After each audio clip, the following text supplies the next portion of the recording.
It is 6 o'clock. We'll call this meeting to order of the Freeport Planning and Zoning Commission. Declare that there is a quorum present, that all notices legally posted pursuant to the Open Meetings Act. I will stand and let's have an invocation.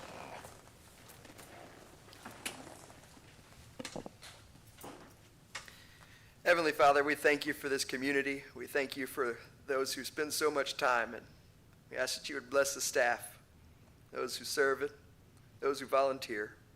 God, give us wisdom and give us clarity. In Jesus' name, amen. Amen. I pledge allegiance to the flag of the United States of America and to the republic for which it stands, one nation, under God, indivisible, with liberty and justice for all. All right. We'll now open a public hearing on an ordinance of the City of Freeport containing a preamble and adopting registration and inspection of rental complexes for the intent to ensure safety, sanitary, and suitable living conditions and to protect and secure the public health, safety, and welfare of the citizens of the city. You want to do the minutes first? Oh, we have the minutes?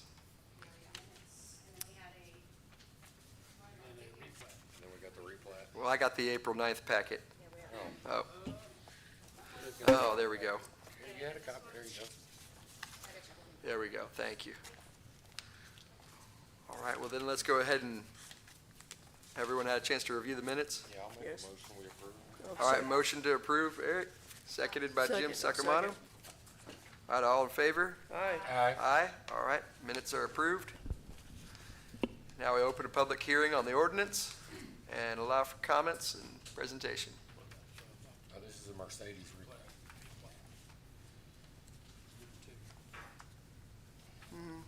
We can take that last. Okay. Let's go with number 3. Good, that's okay. And that's what we're here for.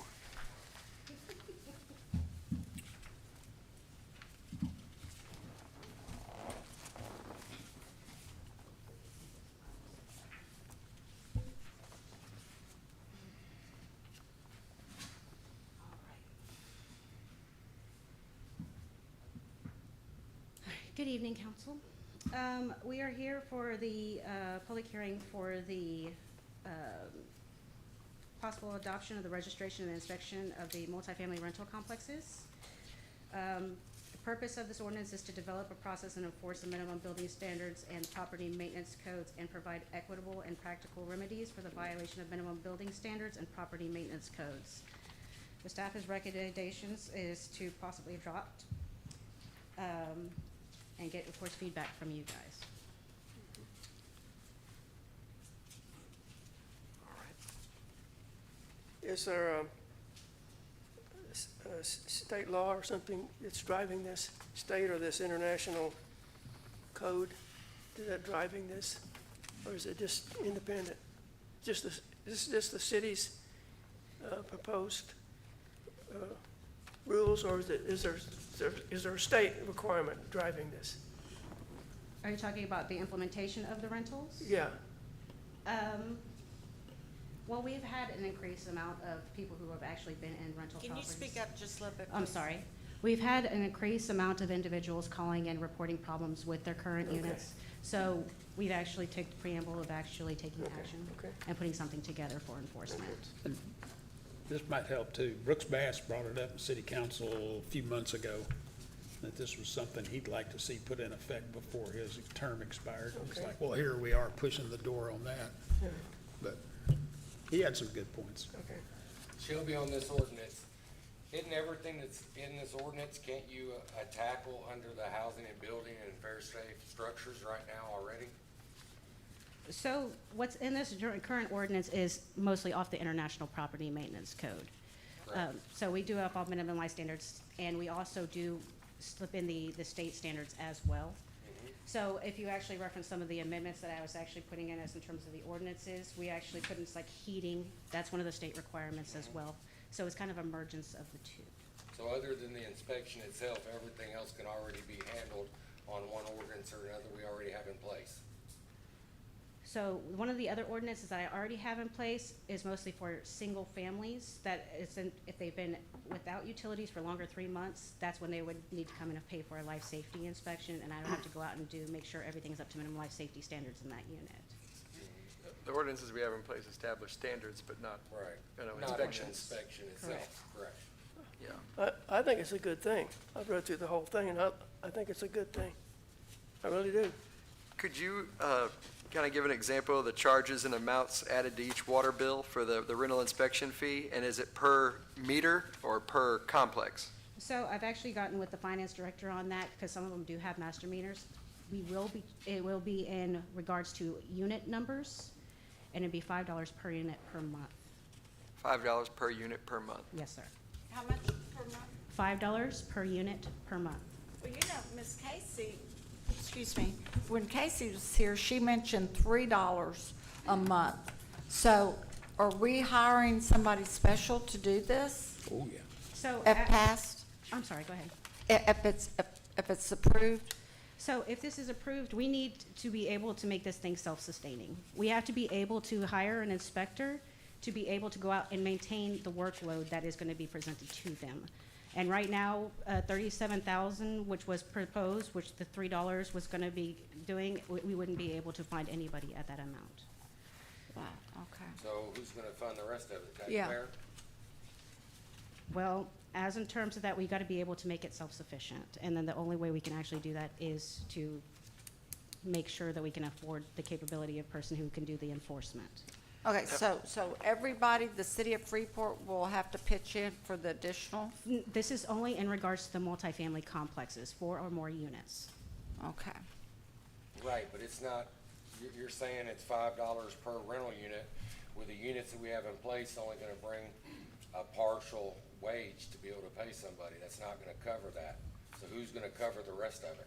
So, Is it gonna be out of fines? Is that an incentive to give fines? no, sir, it's not about, most of the time, what we're actually going to enforce here is more of the education period. Because I'm speaking from experience, from what I've actually gone out and seen in most of these units, a lot of the stuff is not up to code. The minimum standards that I've seen on some of the lighting, open electrical and stuff, that's kind of what I'm trying to enforce when I go out and inspect. I want to make sure that people are safe where they want to be. And as in terms of the reason why we're going for the $5 per unit is because we can afford, it's coming out to $62,400 per year. Okay. How much per unit? $5 per unit per month. $5 per unit per month. And that's to hire one person. Yes, sir. Now, there's a season for moving. Turnover in the summer, you could have hundreds of units going up and being rented. That's going to be a lot for one person. Do you happen to know what these individuals are paying on water right now? I can't name something off of the top of my head right now, no, ma'am. Okay, because I know that a friend of mine lives in Clute, and she's in an apartment complex, and her water bill's real close to what I pay, which is $58 or something like that. Yeah, it's under 60. And hers is about the same. Like, I don't know why they're averaging those apartments so high. An additional $5 would really hurt people that are already in need. Right. But I understand about the safety, and we want to help these people. Right. But I just don't see how, have any of these people been notified? We have sent out notices letting them know that there was we tried to have the rental meeting that one night. And what? And we tried to have the open quorum for us to go over the rental inspections. And how many people showed up, Lance? About four. Well, the meeting prior to it got canceled because of the power outage. Right. So there was more. We're supposed to have a work session at one time to get with the people at the apartment complexes and stuff and have a work session prior to coming up with this ordinance. I think this was back in January, I believe, wasn't it? It was when Casey was here, right? Yeah, I think it was back in January. We were supposed to have a work session on this. But I see this hurting a lot of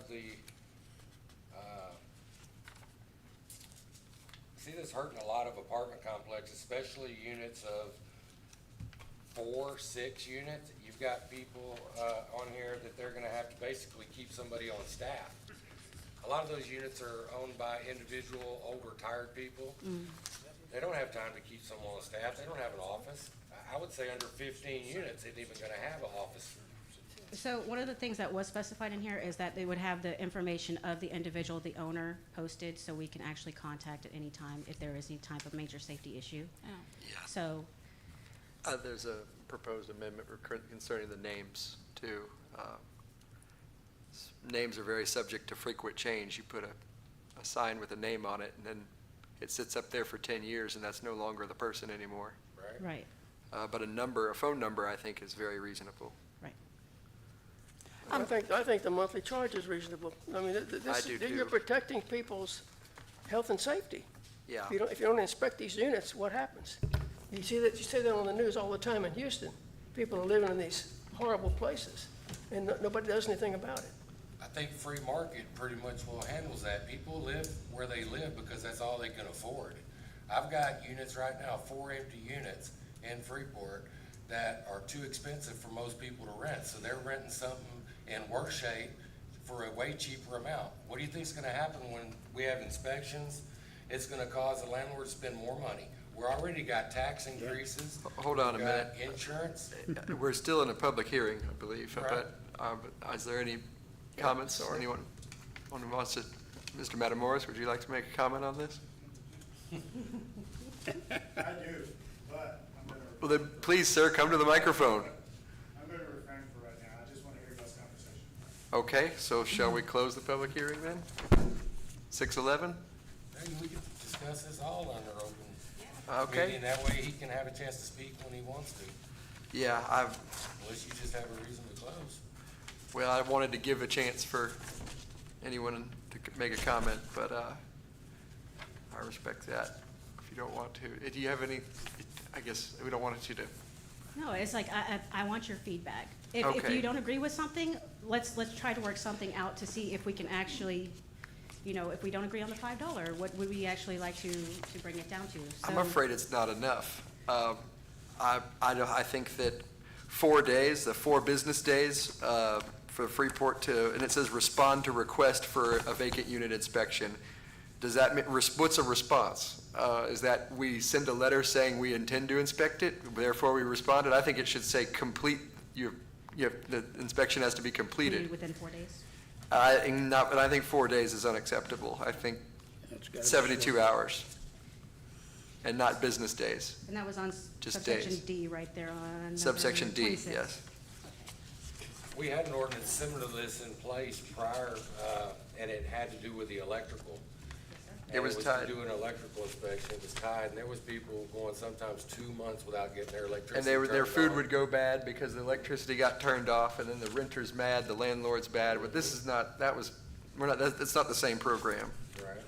But people who are moving, I know, are busy people, and they have to be out of their old apartment by a certain date. And if they're not, that could really hurt them. They have just enough money for first month's rent, security deposit, and, the expense of moving. And if the city can't get around to inspect it, and it costs them a few days, and they can't get out of their old place in time, that could sink somebody, and that's just not fair. So I think 72 hours, and I don't care if they're business hours or either way, I think people need to move. They're busy, and it's just fair for a family that's moving.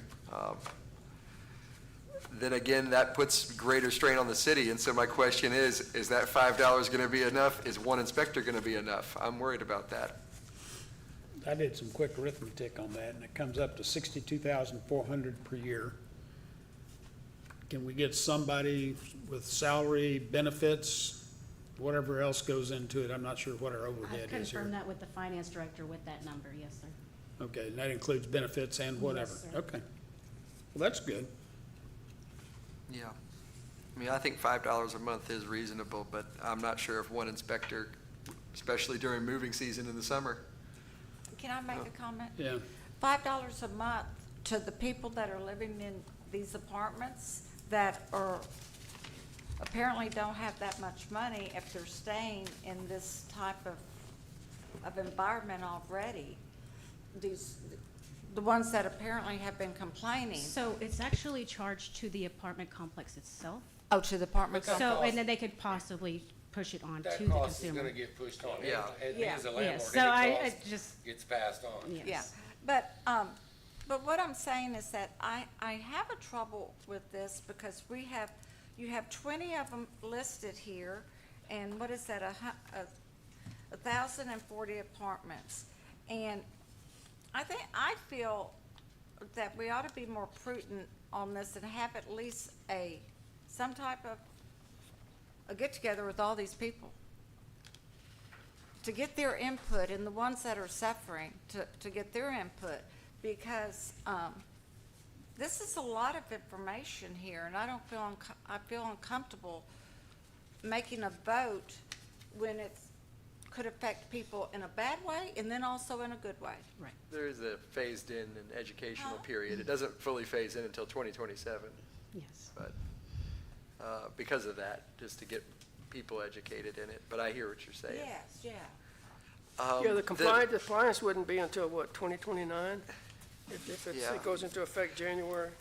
Now, these checklists for the inspection is basically identical to Section 8 inspections. And would it give us some break and just make sense and be better all around for everybody, the city and the landlord, if Section 8 was exempt from this inspection requirement?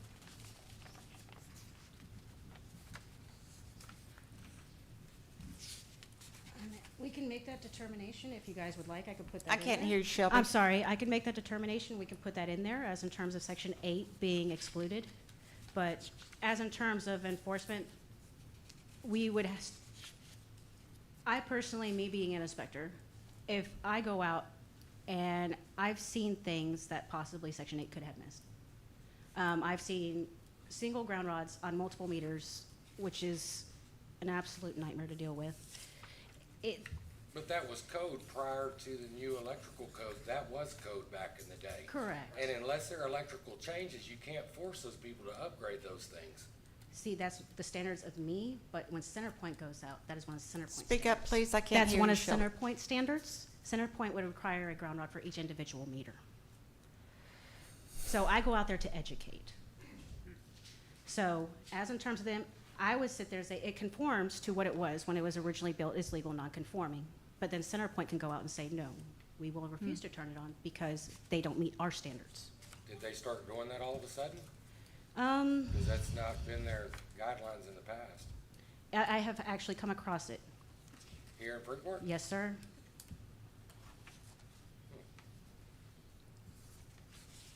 And that's kinda, you've got houses around here with 2-wire, no ground.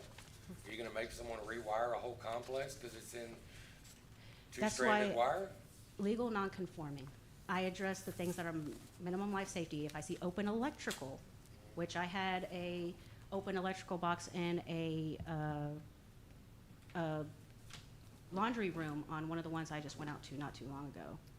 Yeah, if And they I don't said- have dead man covers and stuff, they Right. will. I they will address not that. turn it on for But that if I reason. see something as in terms of legal non-conforming, I'm not gonna make them bring that up to today's standards. I'm going to make them say, hey, give me something on here that makes it minimum life safety standards for what the person can occupy for.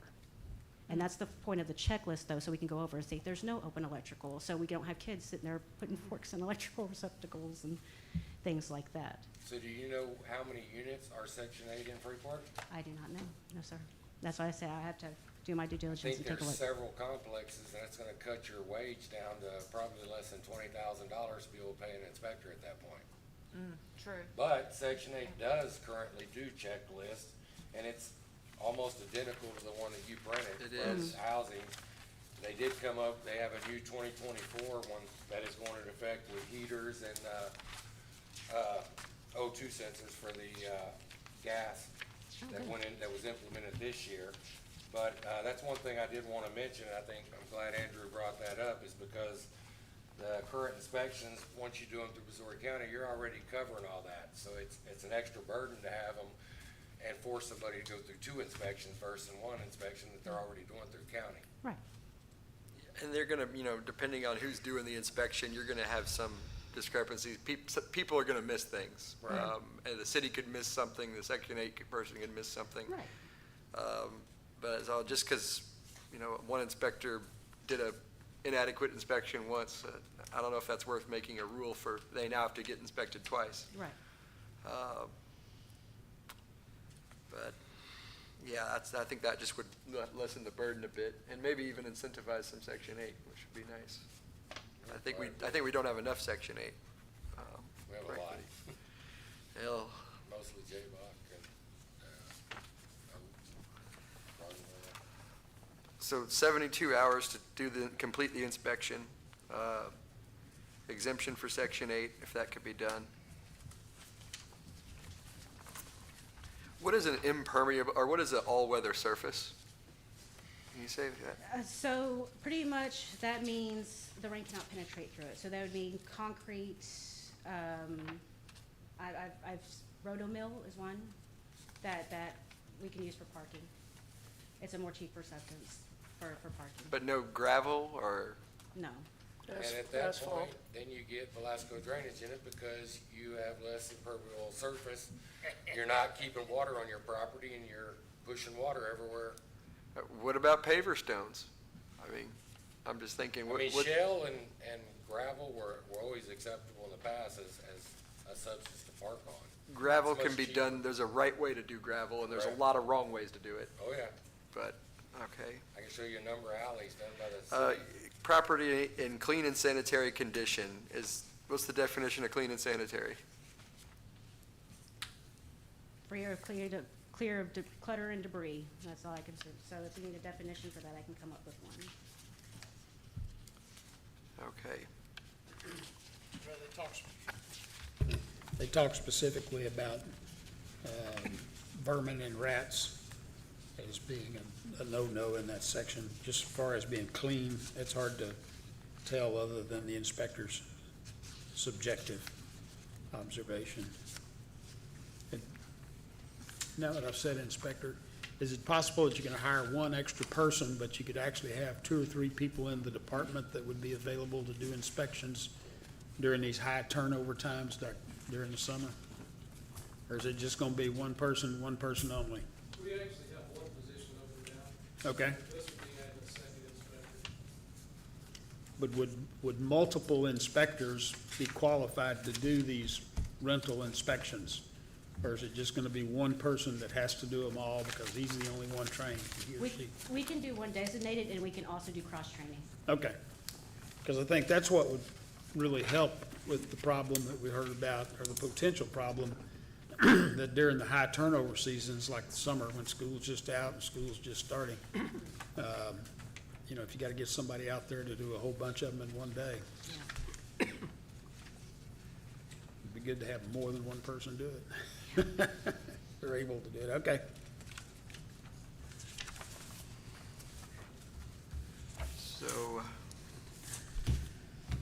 under section 26 for D, we talked about having the 72 hours to complete the inspection, not to respond to the request, but to complete it. That's one suggestion.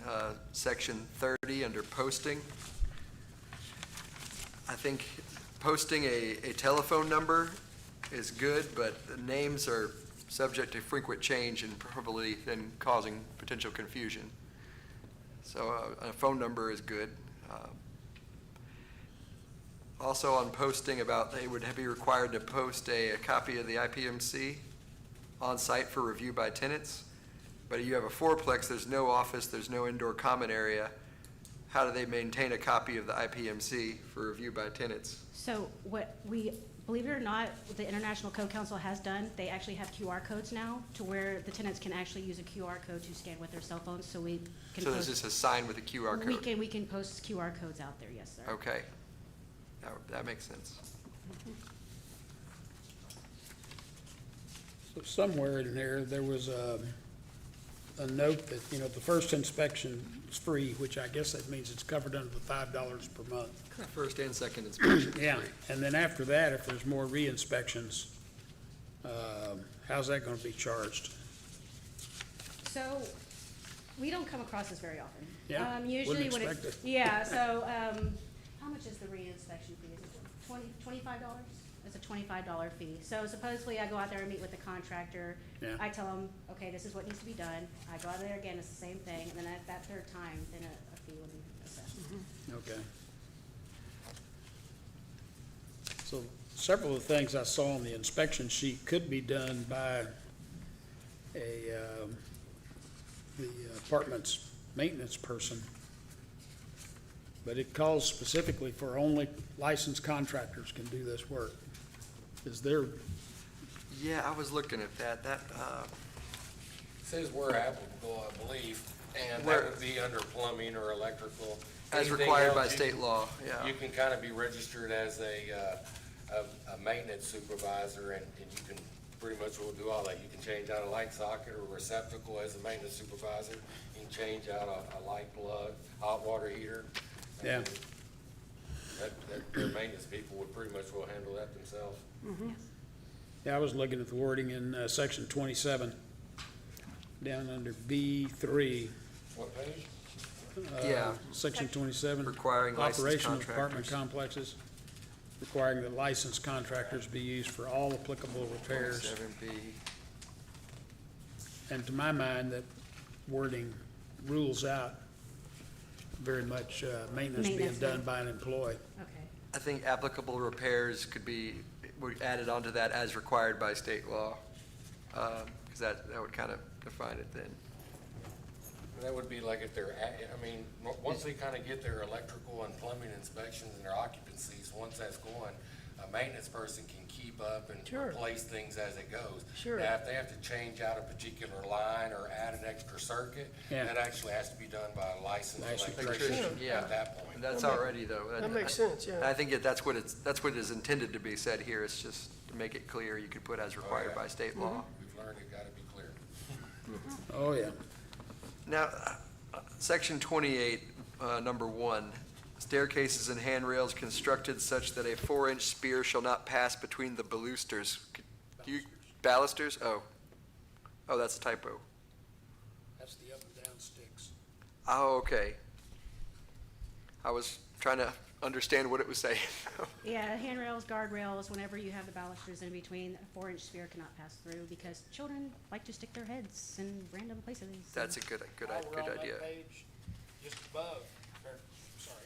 Just above paragraph 1, it says that must comply with the standards in this section owner before January of 2023. I saw that, 2023, yes. All right, you're already taking care of that? Yes. Thank you. Okay. On that page, I would suggest that we spell out what Vernon's AANCCCP actually stands for, at least once in here. Right. I mean, I know it's Vernon's annotated some kind of law, and you might even need to put of Texas in that, because I think they do various odd law books for a lot of different states. Yeah, I actually have a second copy out there. There's a second page there that actually specifies what Yeah. it is. So, yeah, spell it out. Can I ask a question? On this list you gave us here, and you said you had several, which I'm sure you do, you have a few people that have called in. Yes. Do you know which units they are? Are you talking about the ones who put in complaints, or are you talking about, I'm talking about the ones that called and said, hey, we need help over here, da-da-da, the landlord's not helping us out, and so I you can't said you remember the had- units off of memory. I do believe there was one on Avenue J. As a matter of fact, there was 2 on Avenue J. In the 80-unit complex, So the one I had. or the 100-unit? 15 or 16 number?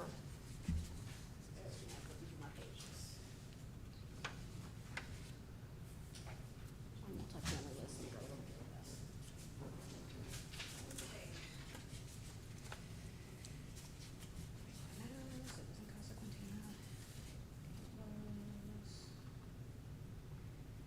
It was the Sienna Villa. I'm sorry? Sienna Villa, I'm sorry, did you say Sienna Villa. 16 and 11? Number 17, 17? it was the 140 unit. That's where I've had 2 complaints. Okay, and you've had a couple of people call from there? Correct. Okay. And is it just on that 17? The ones I've had recently, yes. I can't remember the other ones off the top of my head and unit numbers and all of that, but But they're of these larger units? yes, the ones I've had were the ones of those bigger Really? capacity unit ones, yes. Oh, I would have thought it would have been the smaller units. But we still don't know which one of these are Section 8, right? No, ma'am, I don't. Wow, okay. Section 8, if a tenant calls, they come out and do an inspection within 24 hours, and if it is not gonna pass, they abate your rent right off the bat and send you a letter. Well, I've heard Yep. that before, that they. They are very strict. Yeah. So, could these people here, number 17, be Section 8, and they're not, It's a possibility. Like I said, I don't know if it's Section 8 or not. because then that would clear up some of this. Good point, yeah. When it comes to Section 8, the thing is that the city would have to have a report to know Yeah. what units are Section 8 and which ones aren't. That would have to be part of the monthly reporting, I would think. Correct, the ones that we receive on the 10th of the month. Yeah. So, Is that public record stuff you just get from the county? Do you know? It's not, Oh, 'cause it's got all their names and stuff on it. Yeah.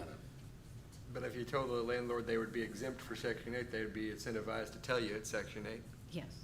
So, On section 28, number 3, on top of the page, it says, "All water and sewer lines and connections must comply with city and state codes." I mean, you're gonna have to dig up some lines, I guess, or how would that work? You said Section 28? Section 28, number 3, That's more or less out of the building code again, as far as I'm concerned. Yeah. That's, it's I mean, just once already, it's built, it's yeah, grandfathered unless they it's gotta change it. be, yeah. I guess if they see something obviously wrong, you know, Right. they can do something, but, the one right below that, number 4, I did have a question of what is defined as adequate security lighting. There has to be a certain amount of lumen that they actually put off, but I will get that information for you. Okay, That could be a pretty expensive True. yeah. for the renters. Yeah, and for it's the like, landlords. there's light nuisance as well, so. That could be very expensive. What about the unit numbers displayed on the outside adjacent to a street? How are you gonna manage that on, say, fourplexes that walk into a common stairwell and have doors inside off a shared staircase? Usually what they do is they actually post the unit numbers on the door frames so we can actually identify the unit numbers. The doors are inside doors. I'm sorry, I'm not understanding your They're question. inside doors. They're inside doors? You walk through one door, walk in a Oh, hallway. okay, so you've they got have like a 2 little units. alcove, a little bit. So you wouldn't see that from adjacent street across the street. Right, so usually on the terms of those, we actually have them post them on the front of the building somewhere so we can actually see that from the street. And 4-inch numerals on contrasting background. Because not just, building code requires it because in terms of emergency. So ambulance has to be able to find you if you're having an emergency. If we having trouble trying to get to you, that's why we require it to be there. So you mean none of these people from 9 up that have 4 units or 6 units, none of these people responded? I have to see which ones. The 4 that showed up, you're saying? Or well, let's say from number 12 up, well, then you have one with 60, but the one like with 6 units then the 4 units and the 5 units. Did you send them a letter or how were they They were notified? all notified certified mail. Did you receive the certification back that they signed for it? I would have to verify with our records on that because we actually did receive return ones that we did send, but I can't tell you which ones Yeah, I were. was just wondering if people picked Yes. them up to know that we were having this hearing. Kinda had a comment on that myself. I'm actually one of the ones listed on there. I did not get a certified letter or no notification whatsoever. Okay.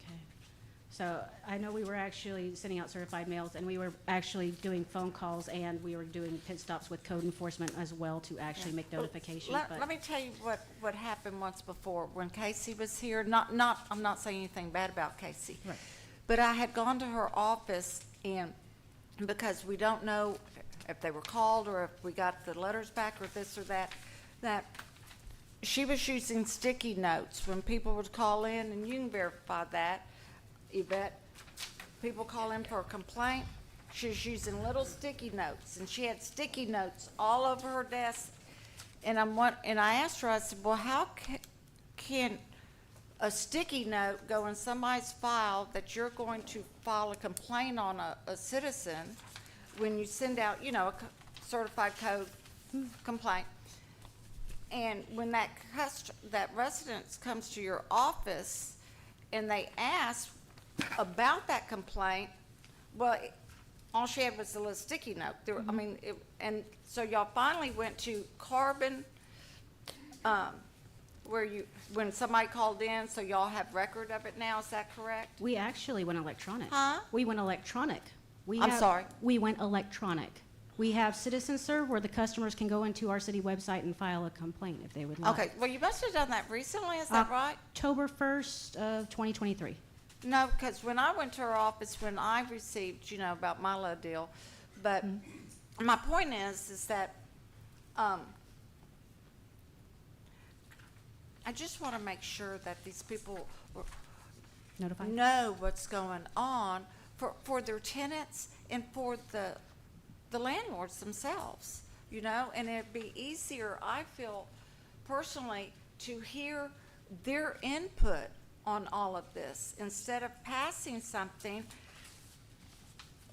without them being aware or knowing about it. So that's just how I feel. You know, I want it to be fair around for everybody. And I do understand the need of safety, I absolutely do that 100%. But I also know that I hope these tenants are aware that when these have to go in and fix certain things that the code department said they have to fix, that it's going to be passed down to them, the expense. And I don't know if these citizens are aware of that, or I would think that they saying, okay, well, we're coming in and we're going to fix your hole in your floor, we're going to fix the sheetrock, we're going to make sure you get all the window sill, you know, everything on the windows, everything on the exterior and interior. That cost is going to be pushed down to the residents. And they're already in a bad shape. And also, they're going to have an extra amount on their water bill.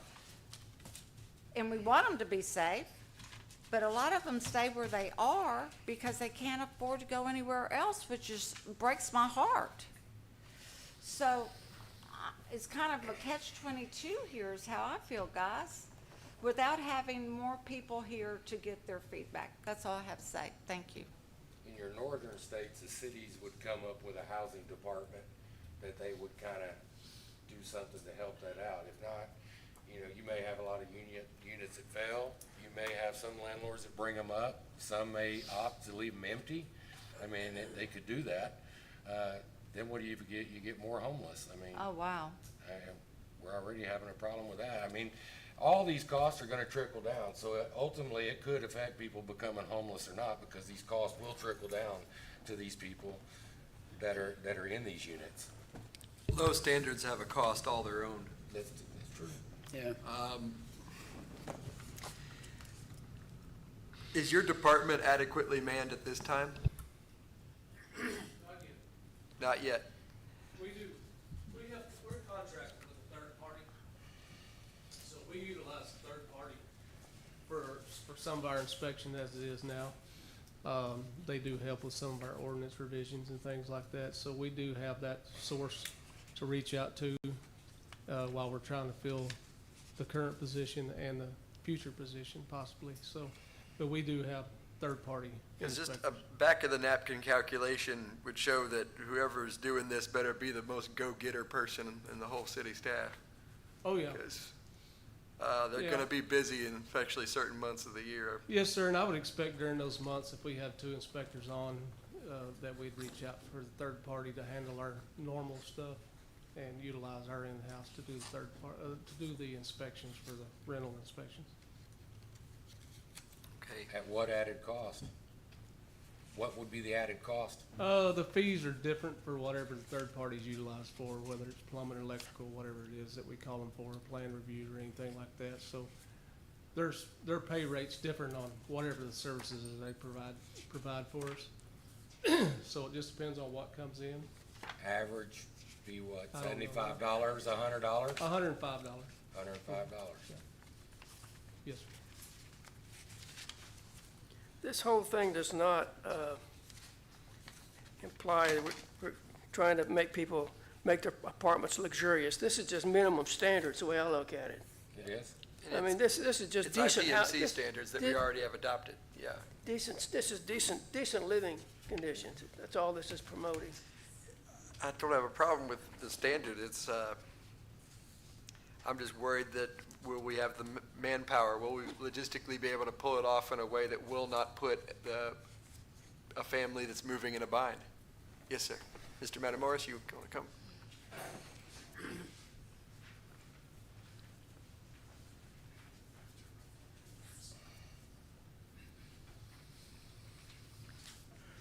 Good evening. Good evening. I'm not going to be able to speak super loud. Throat's not there. But so my name is George Matamoros. Live in North Avenue O, 1722. City councilman. Thank y'all for taking this up. This is something that, as Mr. Bachman stated, Mayor Bass wanted us to look into. If you attend our council meetings, either in person or view online, you will see how many residents come up and complain about issues with their housing, where they will have a hole in their floor and they've contacted their landlord and they do nothing about it. And so we asked city staff to look into this issue, and they have come back and said yes, they have individual property owners who collect that rent, but yet they don't put any money back into the property, and people are living in deplorable conditions, and it's not right. And that's what we have tasked y'all to do, is bring some type of ordinance to us, or we can make sure that people who pay their hard-earned money to have a decent place to live.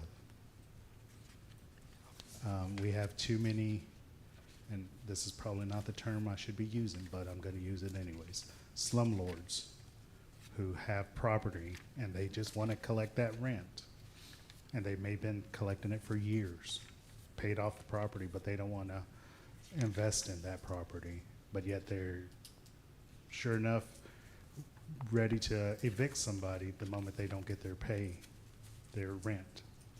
Well, the shoe should go on the other foot. If somebody's having an issue, it should be resolved. And so we as a council hear this in our meetings, and we sympathize with those. Yes, there is a cost. It's going to be a minimal cost compared to somebody being injured. If they are renting a house and let's just say they fall through a floor, or it's a fire hazard that comes up after the fact. Those costs are minimal when you look at the value of a life. And so we want to make sure that we are protecting our residents. And this is one way that we can make sure that, hey, our residents do have a place that's habitable for them. It's not going to solve everything. I'm enjoying y'all's discussion about staffing in that.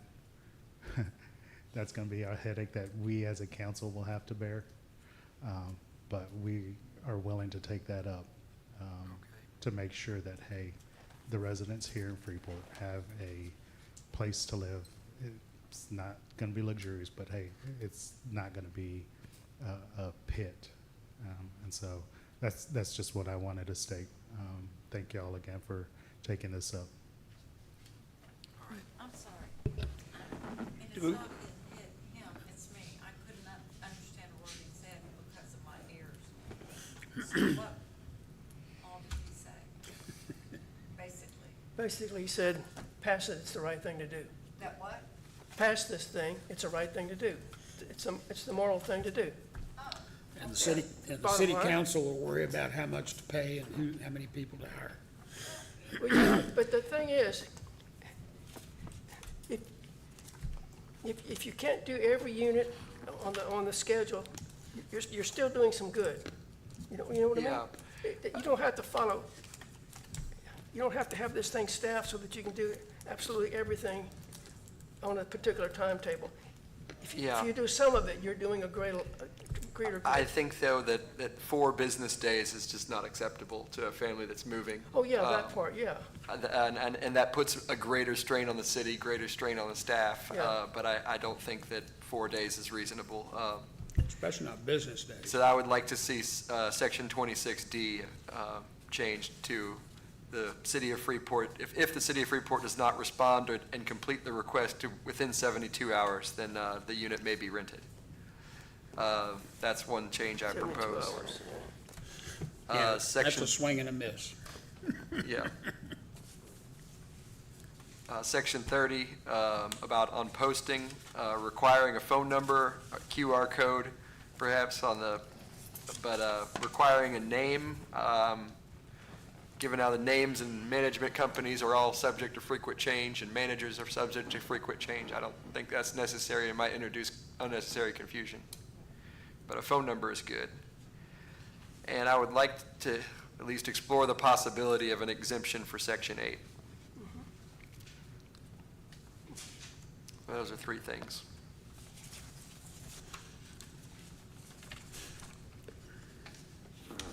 Let's see. Is that We'll helpful? talk about that. I've got one other thing that I'm sure you've already found, and that was the city secretary's signature on one of these pages, which needs to be updated. Darn it, Oh, can't it find does say it. Betty Wells on there. Are we I'm able sorry. to send this to council with amendments, or are we having to pass it as is, or how's that? Well, I'm hoping they'll bring it back to us. I don't know about the rest of y'all. Submit it to, pass with the changes? Pass with changes? Yes. Okay. Yeah. I got 3 changes, Oh, what? 3 proposed changes. Yeah, I agree. Y'all know when we were discussing the fences? When we were discussing the fences, it took us more than 1 meeting to go over that, all of that. Oh, yeah. And I just feel in my heart, for the best of all the people that are involved in this, that we ought to, I don't know why we have to actually pass it tonight, why we can't have another meeting like we did up at City Hall to discuss this and to make sure that these property owners, especially the ones that have the smaller units, or any of them, actually, I would like to see them all there, so that we can have like a little town hall and talk about this to get their input. No, I think I don't want to kick it down the road. I think we ought to go for it. That's my opinion. We're done talking about it. You would accept a motion. I'd like to make one. Well, I'll I've make got a a couple motion to other, approve it. go ahead, Ron. I've got a With the couple changes of, noted. I've got a couple other items I wanted to bring up. On page 2, which is section, it's the second ordinance back there. There's 2 ordinances I found in here. Which section? Which section, Ron? Section 2, paragraph 2, that refers to section 302.4 weeds. And there's a sentence in there that says that the plant growth in excess of, parentheses, jurisdiction to insert height in inches. I think we need to fill that in, don't we? Yes. Okay. That was one of my things I had to take care of. Yeah. And, because I remember seeing somewhere else that it was 12 inches. Yes. But on the inspection form itself, could we switch over to that? I'm looking at the exterior inspection. I'm reading this as if it says that all of these things are required. But it's pretty clear that some of these are like, no, they're prohibited. If you look under section F, decks and porches, decks and balconies, I read it as structurally sound with rotten and missing wood. And I think it should be / no rotten / no missing wood. And on barbecue pits over in J, it says that barbecue pits need to be in a safe location 5 feet from the building. And that needs to be 5 feet or more. And on the interior inspection, I'm concerned that there's no requirement for carbon monoxide detectors and alarms if natural gas or propane are being used as a fuel in the apartment. I don't even know if we got any of them that do that, but it probably ought to be there in case somebody ever puts one in. And where it says floors, walls, and ceilings, it should say no water damage or / mold. Mold. Oh, and the other thing that confused me, and this is just a pet peeve of mine, you got asterisks on most of these. Is that to indicate like a major thing that will require a re-inspection, and I had the same question, yeah. and the things without asterisk then are minor and are more like strong suggestions?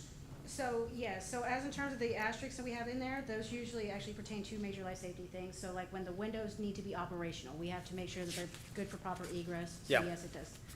So you may want to clarify that. I tried to say that all those single asterisks really referred to the triple asterisk down at the bottom, but then I thought, nah, that's illogical too. So if it does refer to the triple asterisk, we'll go with 1 asterisk here and 1 asterisk there. Or triple asterisk here, triple checklist, asterisk and there. Your call. What we Yeah. got on the 8.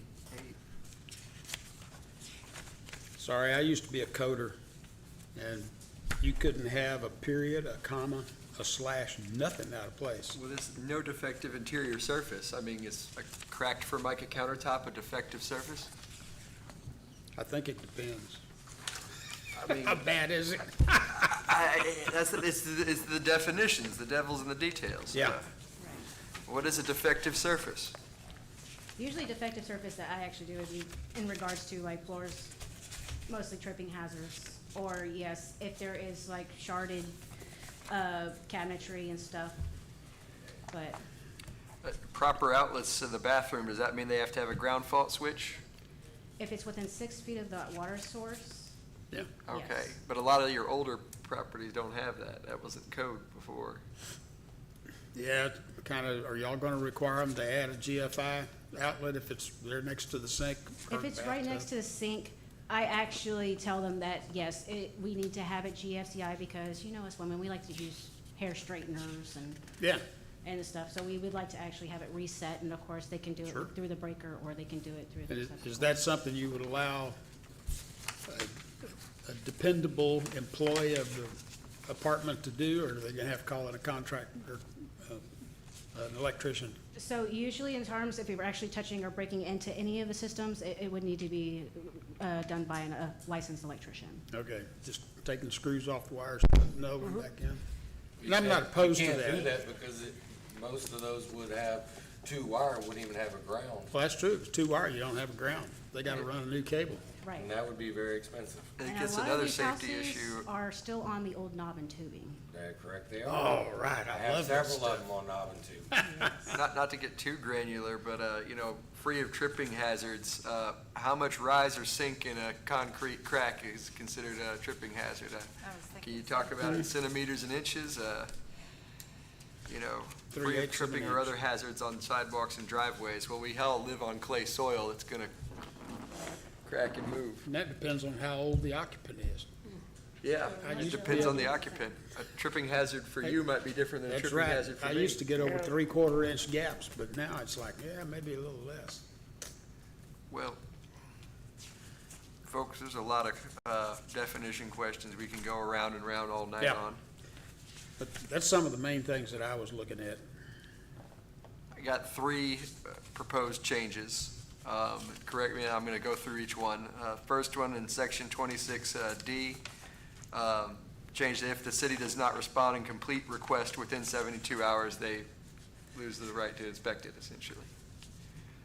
Section 30 on posting, requiring phone numbers, but don't really need a name as well. And this would be up to the city attorney to kind of see how it could be crafted, but would we be able to include an exemption for Section 8 housing? So those are three things. Is there anything else? I had a question. We're still in section 26, item E, and I just thought it was ambiguous. I'm still not sure what it means. It says, all units will be inspected upon immediate request by the city of Freeport.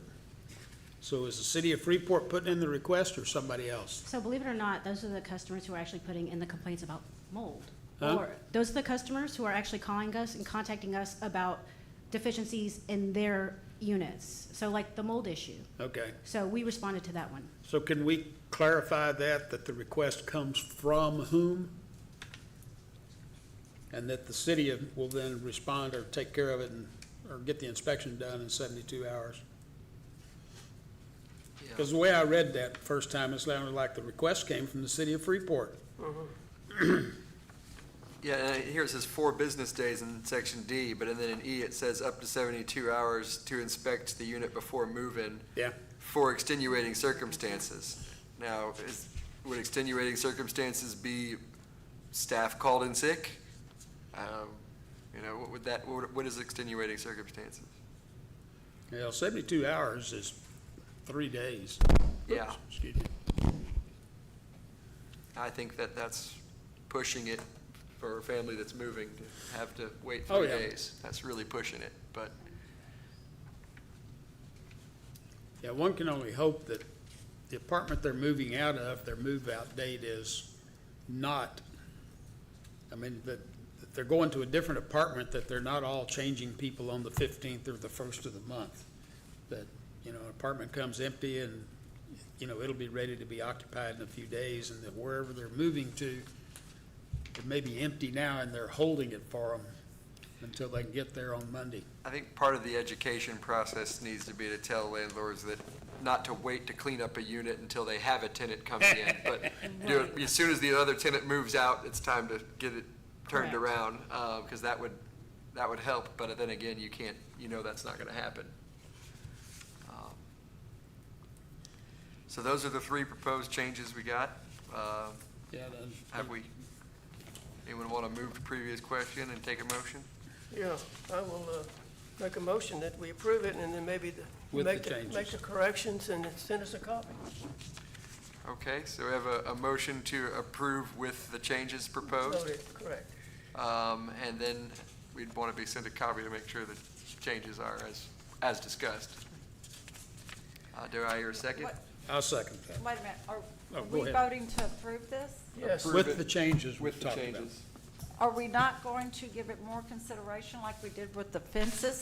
This is very important for the people that are suffering as well as the people No. that own these No, it's complexes. too important to kick it down the road. Huh? It's too important to kick it down the road. I'm sorry, I couldn't hear you real well, Mr. Jim, Too but what I'm important to kick it down the road. saying is that these people here that own these 4-plexes or 6-plexes, if I was one of them, I would like to be here or be at Well, the we're- next meeting to be able to. No, we're doing them a favor. Huh? We're doing them a favor. We're doing justice with this. Huh? Yep. We're not working. I don't find that we're taking the responsibility to work for the property owner, we're working for the tenants. And so, I think we've considered the property owner's concerns. We've recognized that it's gonna make rents go up a few dollars a month. And if it's a landlord that's looking for any excuse to raise rent, it'll go up a lot more than the $5 that we're charging. Well, I'm Right. for the But- tenants too. I am. I'm not just trying to protect the landlords. I'm Yeah. trying to be 100% fair and prudent on this, that everybody on that list, I mean, except for the ones that are LLC and so forth, I think those property owners can say, well, yeah, I'm getting ready to do this. I can do that. Or they can say, I can't do that, and I'm gonna have to let the tenant leave. And then I don't want somebody to be homeless, is what I'm getting to. I definitely don't think this fits Freeport. I think it needs to be worked on, and I think we're rushing it through. Well, We're that's not what I spending think we're enough rushing time. it. I disagree.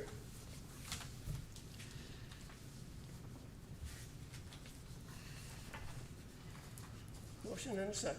We have a motion and a second. All in favor? Aye. Aye. Nay, Nay. I'm Aye. sorry. Pass. It's a tough one to call, but I agree. All right. So, let's see, what else was I gonna point out? Oh, your list of complexes? Yes. I noticed that, the Bridge Harbor apartments out on the docks are not included. Can we, And good luck pinning that down. If you'd like, I'll go out there with somebody and point them out, and maybe even knock on doors and introduce you to people. can we make sure that the new copy of the ordinance with the changes, that everyone gets a copy? Yes, sir. please. Um, And I'm not talking about the condos. I gotta make that clear. Condos are something entirely And different. do we need to have another meeting to, because, I mean, with the changes, to kind of go over the change? I mean, I would be happy with having a, if we need to meet next week, I'm fine with that. Well, Because I do think these definitions, I know it's all coming from IPMC code Yeah. and those definitions, but there's just a little broad interpretation there.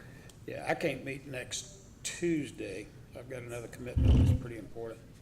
Okay. Well, we need to move on the agenda here.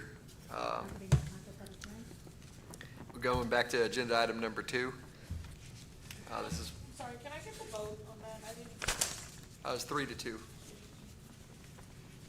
It was left and right. Appreciate George being here. He can Yes. help the council understand what we're grappling with, and hopefully verify that the kind of things we wanted to see in there would come in. But having sent things to council before, I have no doubt that somebody will want to defer it. No, somebody will, but it Well, won't get deferred. They're free We'll to send see. it back. That might be good. No. All right, moving on to item number 2. Discuss and take possible action on the Mercedes and Nelian Zaragoza subdivision, a one-lot subdivision composed of lots 7, block 29, and block 29 and lot 1, block 30 of the Holiday Shores subdivision, section 5, as recorded in volume 12, pages 1 to 2 of the Brazoria County Plat Records of the John McNeil Survey Abstract, 92, Brazoria County, Texas. All right, and I don't know if we have any citizens' comments, but we'll open public hearing. So, this property is located in the city's ETJ. The owner is Nayland Zaragoza. I know you asked me to add that, Ms. Dancy. I'm sorry, I didn't actually add the owner's name to that. They are requesting that the lot be replatted to combine Lot 7 and Lot 1, and there is no financial impact to us.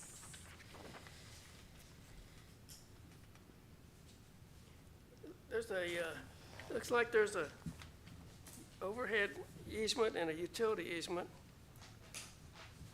all the way through this piece of property and all the way around it. I don't know, just,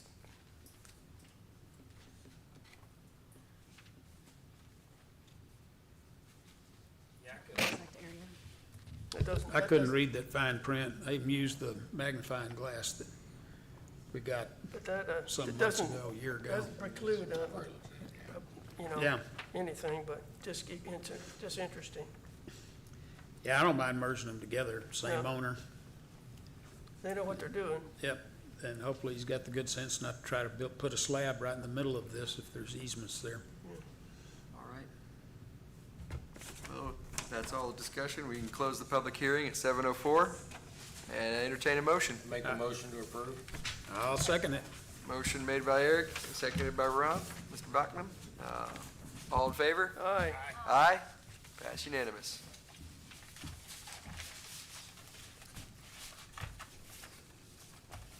Motion to adjourn? All right. No. what- Motion to what is- adjourn? What is this last thing here? I'm sorry? What is this other thing, this ordinance? That's part of That's the part of rental it. ordinance. Oh, that's Yeah. part of it? Okay, okay. It just removes conflicting code. Yeah, with they others, link yeah. together. Okay. I did. All right.